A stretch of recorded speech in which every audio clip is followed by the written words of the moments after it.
আর মাত্র 1 বছর পর অন্ধকারে ঢেকে যাবে গোটা পৃথিবী, কারণ 100 বছর পর সব থেকে বড় সূর্যগ্রহণ হতে চলেছে। আপনারা অনেকের মুখেই শুনছেন যে মাত্র কয়েকদিন পর গোটা পৃথিবী অন্ধকারে ঢেকে যাবে, কারণ সূর্যগ্রহণ হবে।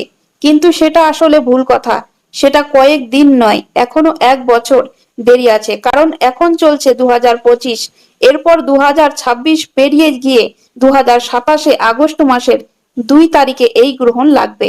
6 মিনিট 23 সেকেন্ড এই গ্রহণ লেগে থাকবে। তাই 25-এর প্রায় অর্ধেক চলেই গিয়েছে এবং মাঝখানে রয়েছে মাত্র আর একটা বছর। একটা বছর পরেই, অর্থাৎ 2026-এর পরেই 2 আগস্টে সারা পৃথিবী অন্ধকারে ঢেকে যাবে 6 মিনিট 23 সেকেন্ডের জন্য।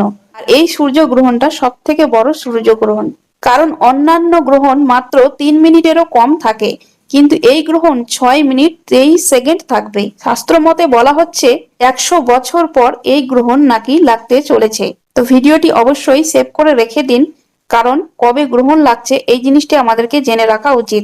বাড়িতে অনেক সময় গর্ভবতী স্ত্রী থাকে, বা অনেক সময় অসুস্থ ব্যক্তি থাকে, অনেক সময় বৃদ্ধ বৃদ্ধা থাকে, তাই বাড়িতে গ্রহণ কবে লাগছে এই জিনিসটি জেনে রাখা উচিত, নয়তো অজান্তে অনেক ভুল হয়ে যায়, ফলে জীবনে অনেক রকম বিপদ হয়।